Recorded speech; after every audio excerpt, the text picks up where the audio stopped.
Kate had always been the type of person who pushed herself too hard. At 28, she worked as a marketing coordinator for a growing tech company in downtown Seattle. Her days started at 6 in the morning with a quick workout, followed by a rushed breakfast and a 40-minute commute through heavy traffic. She rarely took breaks during her 10-hour work days, surviving on coffee and determination alone. The annual company feast was something Kate had been looking forward to for months. It was held every December at the Grand Ballroom of the Fairmont Hotel, a tradition that brought together employees from all departments for an evening of celebration. This year felt especially important because Kate had just been promoted to senior coordinator, and she wanted to make a good impression on the executives who would be attending. For weeks leading up to the event, Kate had been working overtime on a major campaign launch.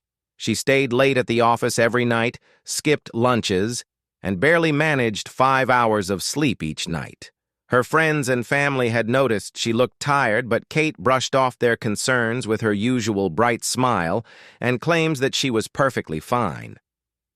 The morning of the feast, Kate woke up feeling dizzy.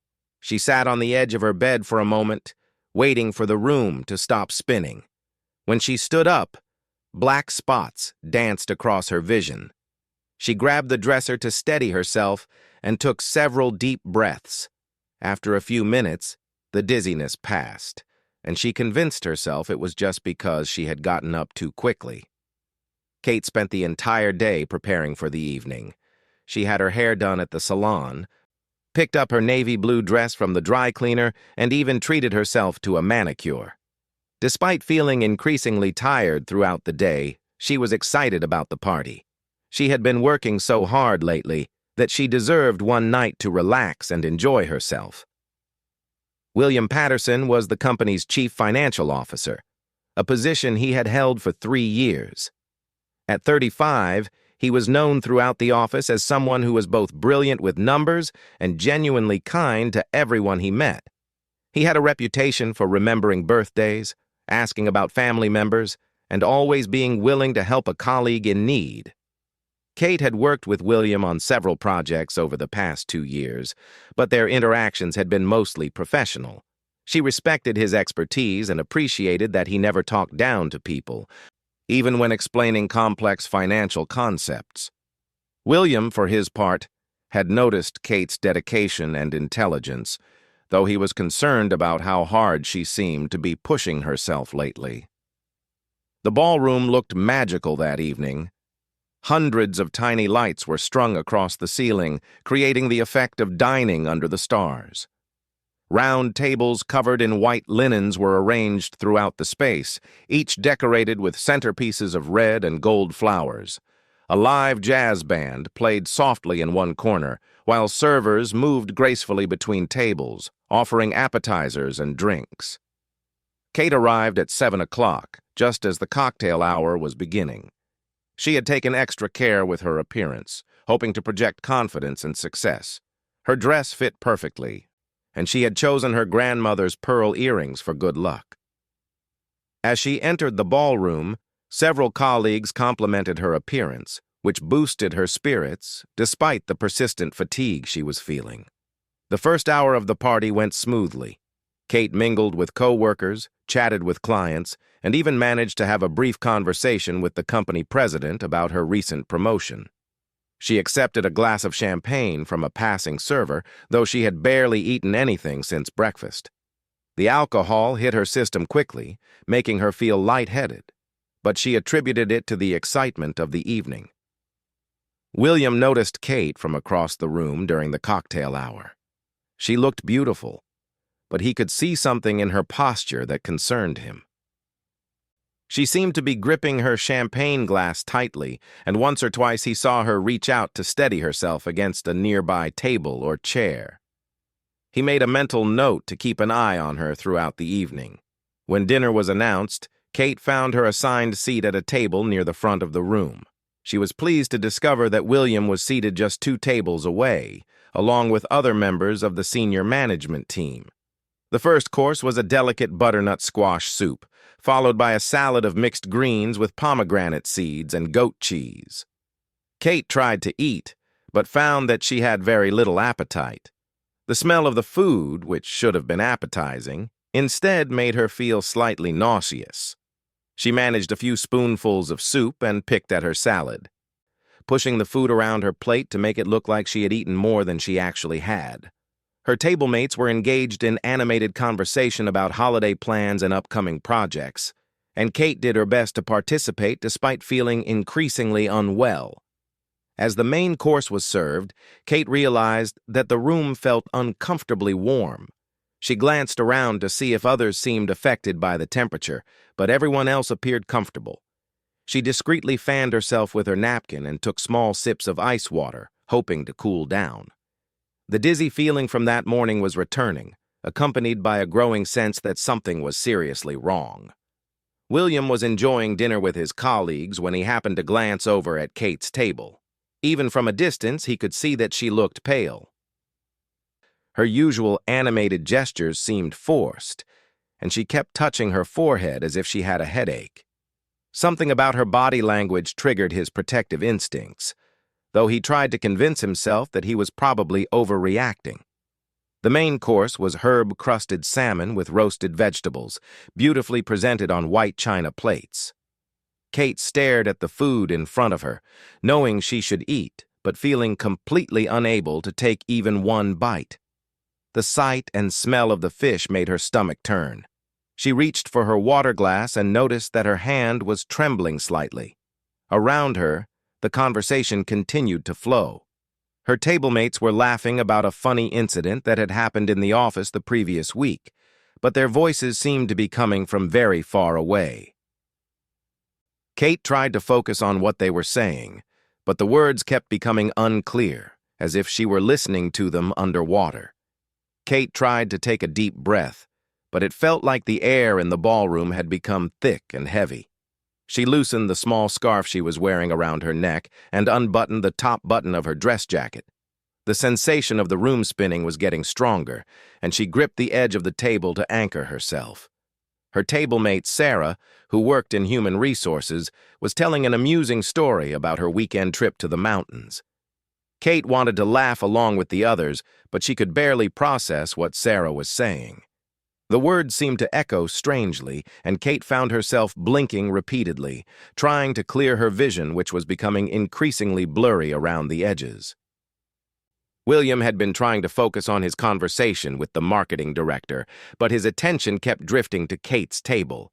He could see that she had barely touched her meal, and her complexion looked concerningly pale under the ballroom's warm lighting. When he saw her reach up to loosen her scarf, alarm bells went off in his mind. He had seen these signs before when his sister had fainted during her wedding rehearsal dinner 5 years ago. The jazz band had started playing a livelier tune, and the volume of conversation throughout the ballroom had increased as people became more relaxed with wine and good food. Kate found the noise overwhelming. Every sound seemed amplified and distorted. The clinking of silverware against plates sounded like cymbals crashing, and the laughter from nearby tables felt like it was piercing through her skull. She excused herself quietly from her table, mumbling something about needing to freshen up.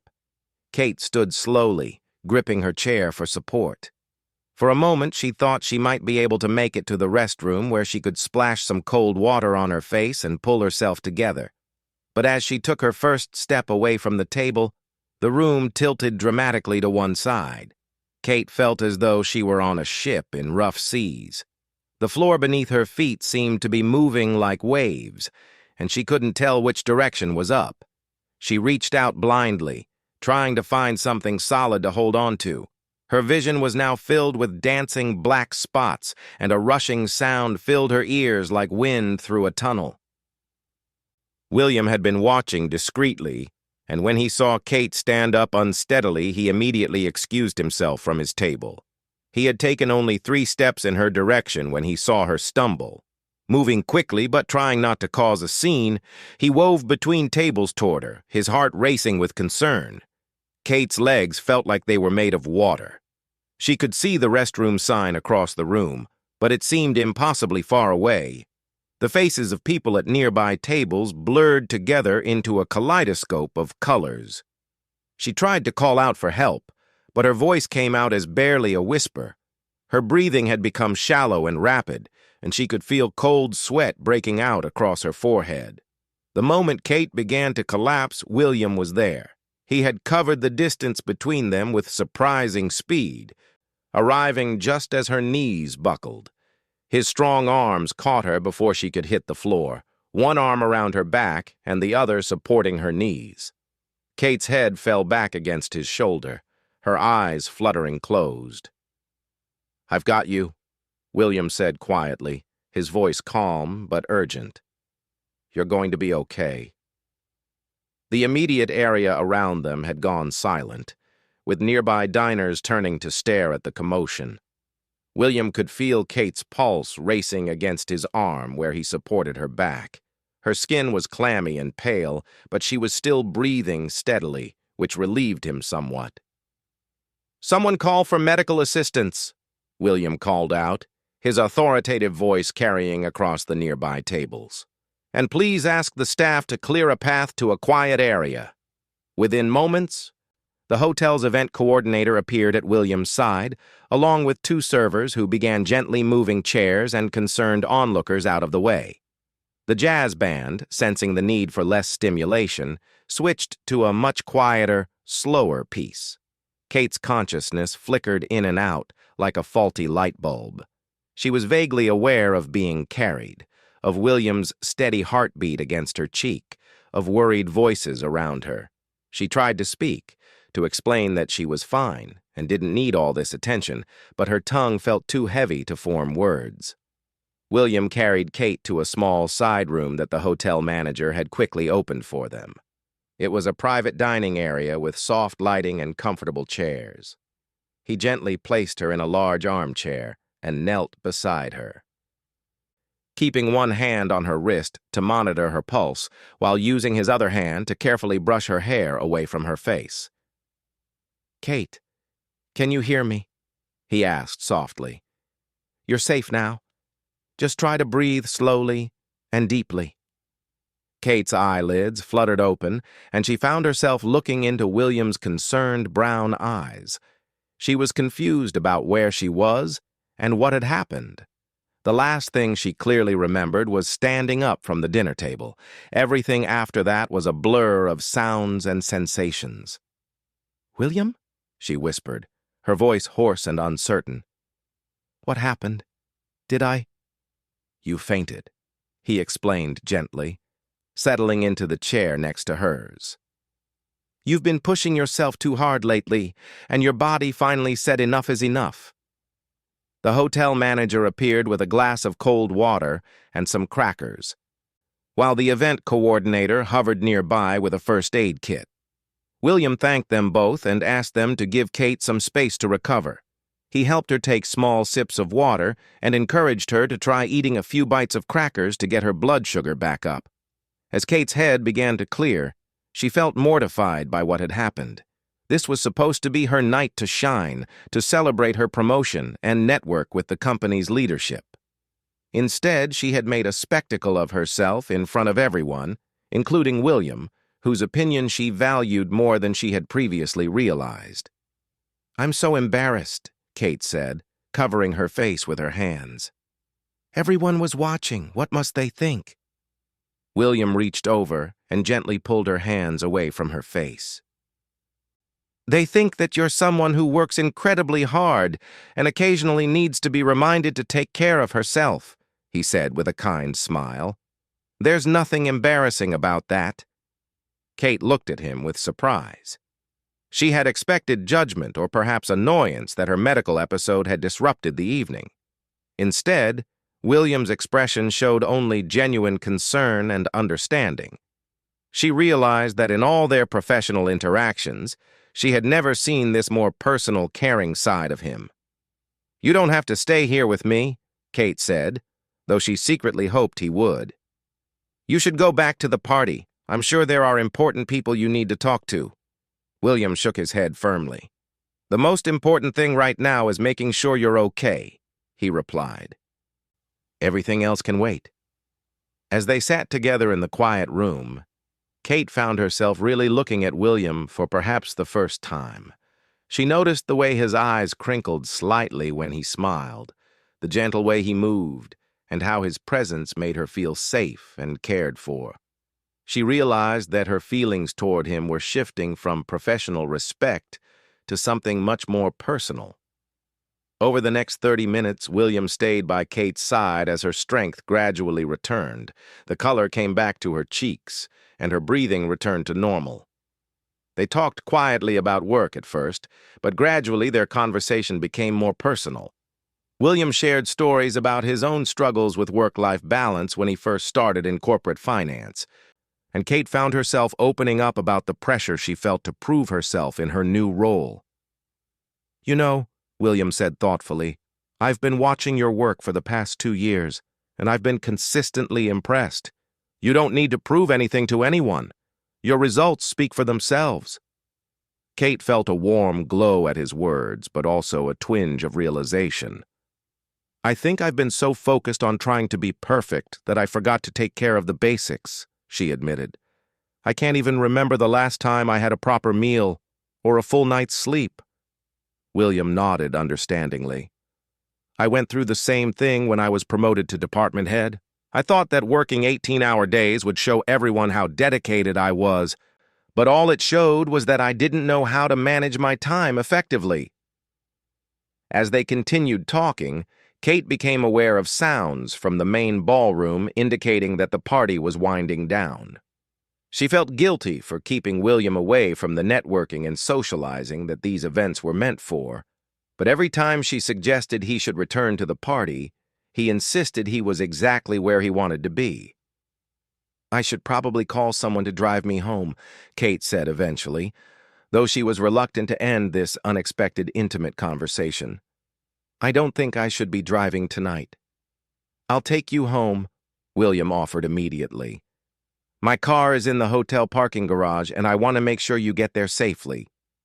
Kate protested that it was too much trouble, but William was firm. He helped her gather her purse and coat, and they made their way through the hotel lobby to the parking garage. Kate felt steady on her feet now, but William stayed close beside her, ready to offer support if she needed it. During the 20-minute drive to Kate's apartment, they continued their conversation from the hotel. Kate learned that William had grown up on a small farm in Oregon, that he had put himself through college working nights at a restaurant, and that he had a rescue dog named Charlie who was probably wondering where he was tonight. William learned that Kate had moved to Seattle after college to escape the expectations of her wealthy family, that she loved hiking but hadn't been on a trail in over a year, and that she had been so focused on her career that she had barely made any close friends in the city. When they reached Kate's building, William walked her to her door. They stood on her doorstep for a moment, neither quite ready for the evening to end despite its dramatic beginning. "Thank you," Kate said softly. "Not just for tonight, but for everything you said. I think I really needed to hear it." William smiled, his hands in his coat pockets. "I'm glad I was there," he replied. "And Kate, I hope you'll consider what we talked about. Your health and well-being are more important than any job, even one you love." As Kate unlocked her apartment door, she turned back to William. "Would you maybe like to have coffee sometime? When I'm not recovering from a fainting spell?" William's face lit up with a genuine smile. "I'd really like that," he said. "How about Saturday morning? There's a great little cafe near Pike Place Market." After William left, Kate sat in her apartment reflecting on the evening's events. What had started as a humiliating medical episode had somehow transformed into one of the most meaningful conversations she'd had in years. She realized that her fainting spell, while scary, had forced her to confront the unsustainable way she had been living her life. The next morning, Kate made several important decisions.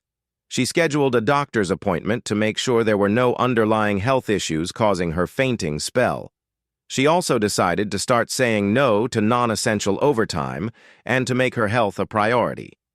Most importantly, she found herself looking forward to Saturday morning with an excitement she hadn't felt about anything outside of work in a very long time. When Saturday arrived, Kate met William at the small cafe he had suggested. It was a cozy place with mismatched furniture and local artwork on the walls. They talked for over 3 hours, sharing stories about their childhoods, their dreams, and their fears. Kate learned that William had been interested in her for months, but had hesitated to ask her out because of their professional relationship. "I kept telling myself that it would be inappropriate," William confessed over his second cup of coffee.